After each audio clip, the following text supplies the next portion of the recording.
மிதுனம் எடுத்துட்டோம்னா காலச்சக்கரத்துக்கு 3ஆம் பாவம். ஸோ புதன் அதிபதியாக கொண்ட ராசி. இவங்க எப்படி இருப்பாங்கன்னா ரொம்ப அதிபுத்திசாலி இருப்பாங்க. இனிமேல் திறமை அப்படின்னு ஒரு விஷயம் இருக்கு, அறிவு சார்ந்த விஷயங்கள் பத்தலன்னு தேடிட்டே இருக்கக்கூடிய நபர்கள் யாருன்னா மிதுன ராசிக்காரங்க எடுத்துக்கலாம். நம்ம படிக்கவே இல்லை, ஆனா படிப்புக்கு ஈக்குவலான ஒரு விஷயமா இவங்களுடைய நாலேஜை வந்து அழகா வந்து அப்டேட் பண்ணிட்டே இருக்கக்கூடிய நபர்கள் யாருன்னா மிதுன ராசிக்காரங்க. பேச ஆரம்பிச்சாங்கன்னா பட்டவே மாட்டாங்க, பேசினே இருப்பாங்க, தொடர்ந்து பேசுவாங்கன்னு சொல்லுவாங்க இல்லையா. அந்த மாதிரி ஏதாவது விஷயங்கள் கேட்டு தெரிஞ்சுக்கக்கூடிய அப்டேட்டிங், தன்னோட நாலேஜை வந்து இம்ப்ரூவ்மெண்ட் பண்றதுக்கோ அப்டேட் பண்ணிக்கிறதுக்கான விஷயங்களை அப்பெல்லாம் தேடி தெரிஞ்சுக்கூடிய ஆர்வம் உங்கள்கிட்ட இருக்கும். ஒரே விஷயம் என்னன்னா, மிதுனத்தை பொறுத்த வரைக்கும் அன்பினுடைய பரிமாற்றம் மட்டுமே. சிற்றின்ப பிரியர்கள் என்ன அப்படின்னா, நிறைய டைம் ஸ்பெண்ட் பண்ணணும், அவங்க கூட பேசணும். நான் பேசிட்டே நீ கேட்டுட்டே இரு, உனக்காக நான் கவிதை எழுதிருக்கேன், இதெல்லாம் பண்றேன், இதெல்லாம் ரசிப்பாங்க.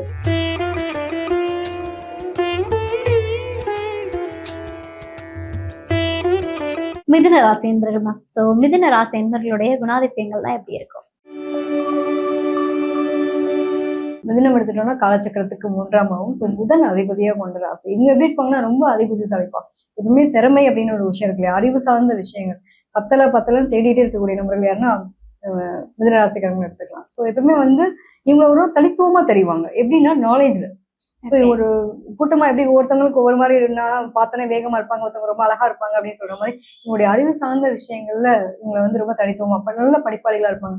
நான் படிக்கலைங்க, நான் படிக்கவே இல்லை, ஆனா படிப்புக்கு ஈக்குவலான ஒரு விஷயமா இவங்களுடைய நாலேஜை வந்து அழகா வந்து அப்டேட் பண்ணிட்டே இருக்கக்கூடிய நபர்கள் யாருன்னா மிதுன ராசிக்காரங்க. ஸோ பாக்குறதுக்கு எப்படி இருப்பாங்கன்னா ரொம்ப தனித்துவமா இருப்பாங்க. எப்படி என்ன மாதிரி விஷயத்துல தனித்துவமா இருப்பாங்க அப்படின்னா, இளமையான ஒரு விஷயங்களோட இருக்கக்கூடிய தன்மை இருக்கும். அந்த குழந்தைத்தனம் இருக்கும் உங்ககிட்ட.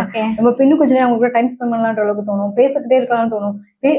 பேச ஆரம்பிச்சாங்கன்னா பட்டவே மாட்டாங்க, பேசினே இருப்பாங்க, தொடர்ந்து பேசுவாங்கன்னு சொல்லுவாங்க இல்லையா. அந்த மாதிரி ஏதாவது விஷயங்கள் கேட்டு தெரிஞ்சுக்கக்கூடிய அப்டேட்டிங், தன்னோட நாலேஜை வந்து இம்ப்ரூவ்மெண்ட் பண்றதுக்கோ அப்டேட் பண்ணிக்கிறதுக்கான விஷயங்கள் அப்பெல்லாம் தேடி தெரிஞ்சுக்கூடிய ஆர்வம் உங்கள்கிட்ட இருக்கும். ஸோ இரட்டைத்தன்மையான நிலைன்னு சொல்லுவாங்க, முடிவெடுக்க முடியாத தடுமாற்றம். இன்னொன்று வந்து இந்த பச்சோந்தின்னு சொல்லுவாங்க இல்லையா, இந்த இடத்துக்கு தகுந்த மாதிரி தன்னை மாத்திக்கிறதுன்னு சொல்லுவாங்க இல்லையா. இது மாதிரியான நிலைகள் யார்கிட்டையும் என்னன்னா சமாதான புறாவா போறதுக்கான முயற்சி எடுப்பாங்க. யாரையும் யாருக்காக பகச்சுக்க வேண்டாம், என்னத்துக்கு அந்த மாதிரியான விஷயங்கள் உண்டு. இவங்களுக்குலாம் வந்து ஒரு ரொம்ப ரொம்ப மனசு கூட பேசுறதுன்னு வாங்க இல்லையா, அந்த அன்பு சார்ந்த விஷயங்கள். ஆழ்கடல் அன்பாவும் இருப்பாங்க, அதாவது ஆழ்கடல் முத்தாவும் இருக்க தெரியும், தாமரையில தண்ணீராவும் இருக்க தெரியும். எப்பவுமே இரட்டைத்தன்மையான ஒரு நிலை அப்படிங்கிறது இவங்க கிட்ட உண்டு.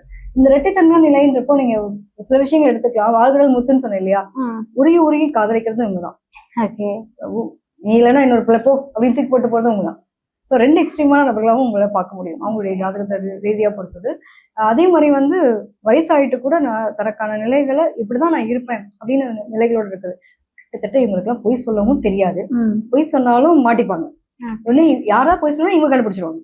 ஸோ இவங்க ஒருத்தவங்களுடைய மனசு என்ன நினைக்கிறாங்க அப்படிங்கிறத ஐடென்டிஃபை பண்ணக்கூடிய ஆளாவும் ராசிக்காரங்க இருப்பாங்க. சூப்பர். அதாவது வந்து தாமரை இளமையில் தனியாவும் இருப்பாங்க அப்படின்ட்டு ரொம்ப அழகா சொல்லிட்டீங்க. இரட்டைத்தன்மை அப்படின்றது பொதுவா வெளியில இருந்து பாக்குறவங்களுக்கு தவறா தெரியும், அப்படி மாறிட்டே இருக்காங்க அப்படின்னு. நேரத்துக்கு தகுந்தாற்போல் மாறி எல்லா விஷயங்களையும் ஹேண்டில் பண்றதுல வல்லவர் மிதுன ராசி என்பவர்கள்னா ரொம்ப அற்புதம். அதுக்கான ஒரு விளக்கத்தையும் கொடுத்துருக்கீங்க. சூப்பர். ஸோ ஓகே, இப்போ வந்து ஒரு விஷயம் அப்படின்னா நான் முன்னாடியே சொன்ன மாதிரிதான், ஒரு மனிதனுக்கு வாழ்க்கை முழுமை பெறுது அப்படின்னா திருமணத்துல தான் இல்லையா.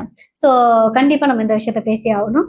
மிதுன ராசி என்பவர்களுக்கு ஒரு பெண்ணா இருக்காங்க அப்படின்னா ஒரு ஆண் கிட்ட என்ன மாதிரியான விஷயத்த எதிர்பார்ப்பாங்க? நிச்சயமா இவங்களை பொறுத்த வரைக்கும் என்னன்னா, இந்த அன்பு. ஒரே விஷயம் என்னன்னா, மிதுனத்தை பொறுத்த வரைக்கும் அன்பினுடைய பரிமாற்றம் மட்டுமே. சிற்றின்ப பிரியர்கள். சிற்றின்பம்னா என்ன அப்படின்னா, நிறைய டைம் ஸ்பெண்ட் பண்ணணும், அவங்க கூட பேசணும். நான் பேசிட்டே நீ கேட்டுட்டே இரு, உனக்காக நான் கவிதை எழுதிருக்கேன், இதெல்லாம் பண்றேன், இதெல்லாம் ரசிப்பாங்க. அவங்களுடைய காதலிக்கிற நபர்கள் யாருன்னா இவங்களா. நிச்சயமா அந்த அளவுக்கு ரொம்ப லவ்வபிள். அந்த அன்பை வந்து சொல்லவே முடியாது. அதாவது ஒரு விஷயத்துக்குள்ள போகாத வரைக்கும் இவங்க வேற மாதிரி. போயிட்டாங்கன்னா அவங்களே வந்து தெக்கட்ட காதலிப்பாங்கன்னா, எப்ப போதும் என்னை விட்ட அப்படின்ற அளவுக்கு லவ் பண்ணக்கூடிய நபர்கள் யாருன்னா மிதுனத்துல பிறந்தவங்க தான். ஸோ அந்த அளவுக்கு வந்து திருமணம் சார்ந்த விஷயத்துலயுமே சரி, ஸோ இவங்களுக்கு முக்கியத்துவம் கொடுக்கணும்னு நினைப்பாங்க. இவங்க சுதந்திரத்தை விரும்பக்கூடிய ஒரு நபரா இருப்பாங்க. ஸோ இவங்களுடைய வார்த்தைகளுக்கு அங்க முக்கியத்துவம் கொடுக்கணும். அப்ப நீ வந்து நான் என்ன வேணா பண்ணலாம் அப்படின்னா அந்த இம்பார்ட்டன்ஸ் அப்படின்னு ஒரு விஷயத்துல இவங்களுடைய படிப்பா இருக்கட்டும், இவங்களுடைய சின்ன அப்ரிசியேஷன்ஸ் இருக்குல்ல, இதுதான் லைக் பண்ணுவாங்க. நான் நல்லா டிராயிங் பண்ணுவேன் தெரியுமா அப்படின்னா, ஓகே உனக்கு டிராயிங் தெரியுமா, நான் உனக்கு அதுக்கான விஷயங்கள் பண்ணித்தரேன், நீ ஒரு ஏதாவது ஒரு பிளாட்ஃபார்ம் ஆரம்பி, நீ கிளாஸஸ் ஸ்டார்ட் பண்ண இப்படின்ற மாதிரி புரிஞ்சுக்கக்கூடிய கணவர் வேணும். எனக்கு இருக்கிற திறமை எனக்கே தெரியாது. நான் இன்ன வரைக்கும் என் வீட்டுல வந்து நான் குறிப்பிட்ட இதுதான் படிச்சுட்டு வந்தேன். பட் என்னை மேல படிக்க வச்சாரு ஹஸ்பண்ட். அதை படிச்சுட்டு சும்மா இருந்தா எப்படி, அதுக்கான அங்கீகாரத்தை உருவாக்கி கொடுத்தாரு. உண்மையில என்னால மறக்கவே முடியாது. என் ஹஸ்பண்ட் வந்து எனக்கு நிறைய சப்போர்ட்டிவா இருந்திருக்காரு. ஒவ்வொரு காரியத்திலையும் பேக் போனா இருக்காரு. அதனால நான் வந்து இன்னும் மேம்படணும். இதைதான் அந்த பொண்ணை எதிர்பார்ப்பேன். Okay. கணவர் படிச்சாலும் அந்த திறமையான விஷயங்களை வந்து அடுத்தடுத்து கொண்டு போகணுன்றதை எதிர்பார்ப்பாங்க. சூப்பர். எதிர்பார்ப்பே வந்து அன்பு கொடுக்கணும், எனக்கு ஃபுல்லா சப்போர்ட்டா பேக் போனா இருக்கணும் அப்படின்றது மட்டும்தான் எதிர்பார்ப்பா இருக்கும்ன்றீங்க. ஓகே, ஒரு ஆணுக்கு பெண் கிட்ட என்ன மாதிரியான எதிர்பார்ப்பு இருக்கு? நிச்சயமா இவங்களை பொறுத்த வரைக்கும் இவங்களோட புத்திசாலித்தனத்தை எந்த இடத்துல டிமோட்டிவ் பண்ணக்கூடாதுன்னு எதிர்பார்ப்பாங்க. ஒரு ஆண் வந்து அவ்வளவு திறமையா இருப்பாரு. மிதனத்துல பிறந்த பையன் வந்து எப்படி இருப்பான்னா நல்ல புத்திசாலி, நல்ல வாதாடக்கூடிய தன்மை இருக்கும். ஒரு விஷயத்த இந்த அப்படியே அசால்ட்டா கடந்து போற ஆள். எதுனாலும் சரி கேள்வி கேட்பான். ஏன் எதுக்குன்னு கேள்வி கேட்பாங்க. இந்த கேள்வி கேட்கறது அவங்க வீட்டுக்காரமாக பிடிக்காது. ஓகே, இதை பண்ணக்கூடாது. நான் ரொம்ப கால்குலேட்டிவா இருப்பாங்க. நல்ல அக்கௌண்ட்ஸ் ஆடிட்டிங் எல்லாம் செம்மையா பண்ணக்கூடிய ஆள். அப்ப பணம் எங்க பண்ணும், இந்த இருக்கு பிடிக்கணும்ன்ற மாதிரி இருந்துச்சுன்னா இவங்களுக்கு அது பிடிக்காது. இவங்க எல்லாத்தையும் கால்குலேட்டிவா இருப்பாங்க. ஸோ அந்த கால்குலேட்டிவ் மைண்ட் செட் வேற வேலையே இல்லை. ஏதாவது சொல்லிட்டே இருக்கு அப்படின்ற மாதிரி இந்த மாதிரி விஷயங்கள் ஒரு கருத்து வேறுபாடுகள் வரும். இன்னொன்னு இவங்க பொதுவாகவே மிதுனத்தை பொறுத்த வரைக்கும் ஆணா இருக்கட்டும் பெண்ணா இருக்கட்டும் எக்ஸ்பெக்டேஷன் மட்டும் இருக்கவே கூடாது. ஓகே, மெயினா என்னன்னா இவங்க 2 பேரும் அதான் எதிர்பார்ப்பாங்க. இந்த எதிர்பார்ப்புகளை மட்டும் குறைச்சிட்டாலும் இவங்களோட வாழ்க்கை ரொம்ப நல்லா இருக்கும். இந்த ஆண் இந்த பெண்கிட்ட என்ன எதிர்பார்ப்பாரு அப்படின்னா, நான் எல்லாமே கரெக்டா பண்றேன், என்னுடைய அறிவு சார்ந்த விஷயங்கள் மூலமா நான் நிறைய விஷயங்கள் அச்சீவ் பண்றேன், நீ என்ன தடுக்காத, என்னோட முயற்சிகளை வந்து நீ வந்து தவறு சொல்லி அதை சுட்டி காட்டாத, அது பண்ணாத, எனக்கு அது பிடிக்கல. ஸோ அங்கதான் கருத்து வேறுபாடுகளே ஆரம்பிக்கும். எனக்கு எல்லாமே தெரியும், ஆனா நீ எதுவுமே தெரியாத முட்டாள் மாதிரி என்னை ட்ரீட் பண்ற, வெளியில இருக்கவங்க என்ன பெருசா மதிக்கிறான், என்னோட வார்த்தைக்காக காத்துட்டு இருக்கான், பட் ஆனா நீ என்ன ரொம்ப டிமோட்டிவ் பண்ற, அது மாதிரி பண்ணாது. சூப்பர், ரொம்ப அழகா ஷார்ட்டா சொல்லிட்டீங்க. ஸோ மேபி இந்த வீடியோ வந்து ஒரு பெண் பார்த்தாங்க அப்படின்னு தான் அண்டர்ஸ்டாண்ட் பண்ணிப்பாங்க அப்படின்னு நினைக்கிறேன்.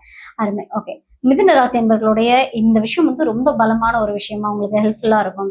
ஸோ இந்த விஷயம் வந்து ரொம்ப பலவீனமானது, இந்த விஷயத்த அவங்க பண்ணக்கூடாது அப்படின்னா என்ன விஷயம் சொல்லுங்க? நிச்சயமா இவங்களை பொறுத்த வரைக்கும் எப்பயுமே தேடல் இருந்துகிட்டே இருக்கவங்க தான். தேடல் இருக்கலாம், தவறு கிடையாது. காதல் இருக்கலாம், தவறு கிடையாது. அறிவு தேடல் இருக்கலாம், தப்பே கிடையாது. ஆனா என்னன்னா பத்தலன்ற மாதிரி இன்னும்ன்ற மாதிரி நிறைய போகும்போது எதை பண்றதுன்னே கற்று சொல்றேன். அதாவது நுனிப்புள் நேரமா தான் உங்களுடைய நிலைகள் இருக்கும். ஒரு விஷயம் கத்துக்கிறாங்கன்னு வச்சுக்கோங்க, ஆழ்ந்து கத்துக்க மாட்டாங்க, மேலோட்டம் கத்துக்கிறது போதும், அடுத்து போயிடலாம். அடுத்தடுத்து தேடலுக்குள்ள எங்களுடைய ஒரு கம்ப்ளீட்னஸ் இருக்காது. ஸோ அந்த ஒரு கம்ப்ளீட் பண்றதுக்கான சூழ்நிலைன்றத கடந்து போகும்போது நிறைய எக்ஸ்பென்சிவா இருக்கட்டும், ஆனா நாலேஜ் மட்டும் கேதர் பண்ணிப்பாங்க. ஓகே, அது மாதிரி நிறைய கல்வி கத்துக்கிறது, ஞானத்தை பெறது, இதெல்லாம் ஓகே தான். பட் இதுவே வந்து அந்த நுனிப்புள் மேற மாதிரி போதும் அப்படி முதல் எடுக்கும் போது இருக்கிற ஆர்வம், உள்ள நுழையிறதுக்கு முன்னாடி இருக்கிற ஆர்வம் கடைசியில இருக்காது. ஸோ இதுதான் எங்களுடைய பலவீனம். அதை மட்டும் இவங்க பாத்துக்கணும். அதாவது ஒரு விஷயம் ஸ்டார்ட் பண்றதுக்கு முன்னாடி 1000 வாட்டி யோசிங்க. இறங்கிட்டீங்களா ஸ்ட்ராங்கா நில்லுங்க. இவங்களோட மைண்ட் செட் என்னன்னா டபுள் மைண்டடாவே இருக்கும். உள்ள இறங்கிட்டு அப்புறமா யோசிப்பாங்க, ஐயோ பண்ணிருக்க கூடாதோ, செஞ்சிருக்க கூடாதோ, குழப்பத்துல நம்மளும் குழப்பி இருக்கவங்களையும் குழப்புவாங்களா. இந்த விஷயம் தான் எங்களுடைய மிகப்பெரிய மைனஸா இருக்கும். ஸோ இன்னொரு விஷயம் பாத்தீங்க அப்படின்னா ரொம்ப லவபிளா இருப்பாங்க, அன்பு சார்ந்த விஷயம். இவங்க கூட எல்லாம் எல்லாருமே கனெக்ட் ஆவாங்க. இன்னும் கொஞ்ச நேரம் பேசலாம் அளவுக்கு அன்பு சார்ந்த விஷயம். செடி கொடி கூட தான் பேசுவாங்கன்னா அப்ப எந்த அளவுக்கு லவபிளா இருப்பாங்க. ஸோ இந்த அன்புன்ற ஒரு விஷயம் உங்களுடைய பலம். Okay, super. புத்திசாலித்தனத்தை எப்பவுமே இம்ப்ரூவ்மெண்ட் பண்ணிக்கிட்டே இருக்கிறது, நிறைய குழந்தைத்தனமா இருக்கிறது, இன்னசென்ட்டா இருக்கிறது, இதெல்லாம் ரொம்ப பிளசன்டபிள்னு அவங்களை ஃபீல் பண்றது. அது உண்மையே பலமா இருக்கும். சூப்பர் சூப்பர்மா. மிதுன ராசி என்பவர்கள் இந்த கடவுளை நீங்க இறுக்கமா வச்சுக்கிட்டீங்க அப்படின்னா எந்த பிரச்சனை வந்தாலும் அந்த வழியே போயிடும். வாழ்க்கை ஃபுல்லா இந்த கடவுள் உங்களுக்கு துணையா இருப்பாருன்னா எந்த கடவுள் வழிபாடு? யாரு, நம்ம திருப்பதி தான், வேற யாரும் கிடையாது. இவங்களை பொறுத்த வரைக்கும் திருப்பதி போயிட்டு வந்தாங்களே திருப்பம் ஏற்படும். விஷ்ணு கூட இருக்கக்கூடிய தாயார், அதாவது பெரும்பாலும் தாயாரும் இருக்கக்கூடிய வழிபாடுகள் எடுத்துக்கிடும் போது உங்களோட வாழ்க்கையில மாற்றங்கள், முன்னேற்றங்கள் டெஃபினட்டா வந்தே தீரும். ஓகே, சூப்பர்மா. மிதுன ராசி என்பவர்களுக்கு ஒரு அற்புதமான அழகான பலன்கள் கொடுத்துருக்கீங்க. தேங்க்யூமா.